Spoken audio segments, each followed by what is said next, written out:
Hello and welcome back to George Past the Post. This video is going to look at the result of the Canadian election, which was held on Monday. Top headline: the Liberals won the most seats but fell 3 seats short of an overall majority. This means they will once again form a minority government, which means in order to pass legislation and avoid losing a no confidence vote, they will require the support of opposition parties. In terms of the seat count, the Liberals won 169 seats, up 9 from the number they got in 2021, but, as I say, 3 seats short of the 172 needed for a majority. The Conservatives got 144 seats, up 25 from 2021. The Bloc Québécois won 22 seats, down 10. The NDP won 7 seats, down 18. And the Greens won 1 seat, which is down 1 on 2021. In terms of the vote share, the Liberals got 43.7%, the Conservatives 41.1%, the NDP and the Bloc about 6.3% each, and the Greens 1.3%. The Liberal vote went up around 11 to 12 points, the Conservatives up by 7 percentage points. So both the main parties increased their vote share, so much so that 85% of people voted either Liberal or Conservative. And this is something that was commented on a lot by analysts of the election. It's very rare that the two main parties get a combined vote share that high. So effectively, the election turned into a two-party contest in most constituencies, which is why it became quite hard to really predict any kind of pattern, because in many seats before, say the third party, say the NDP, they would get, say, 15% before.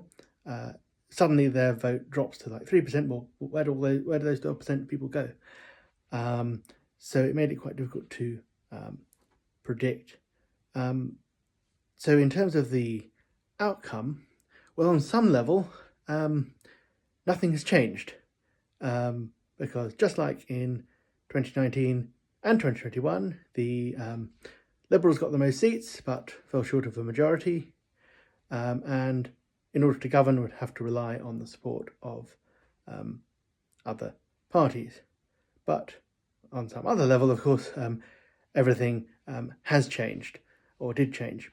If you had said back in December or even January this year that the Liberals would come anywhere near even winning the most seats, few would have said that would be an accurate prediction, as most polls last year said that the Conservatives were on course to win a landslide. What is interesting about this election, as a British person, it does remind me a little bit of 2017. Now, in 2017, we had an election in the UK. It was called by Theresa May to, as she put it, secure a mandate for her Brexit negotiations.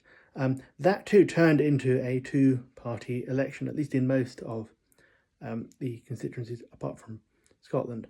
And in that election, I think 82% of people voted either Labour or Conservative, which at the time, that had never happened for many decades. So you do sometimes get these elections where it becomes polarizing between two parties, even in countries where you have a tradition of sort of multi parties. Now, will this last in Canada? We shall have to see. I think in this particular election there were two main things going on at the same time. A lot of people wanted a change of government. At the same time, a lot of people wanted to send a message to the President of the United States. And those two things sort of, in a way, sort of collided, which is why you had some Liberal seats that were gained by the Conservatives because people wanted change. You had some Conservative seats, including the Conservative Party's own seat, which the Liberals gained because people wanted to send a message to the United States President, or perhaps to the Conservative Party. there were lots of very unexpected results. There was many seats that previously voted for the NDP, which is on the progressive side of politics. So there was an assumption that some people made that all the people that voted NDP, most of them, they must vote for the Liberals. But in fact, in many places, those votes actually went to the Conservatives. So there's a key point there about, don't make any assumptions about where people will vote. In fact, in 2017, Theresa May made an assumption that people who had voted UKIP in 2015 would all go and vote Conservative, which didn't quite happen.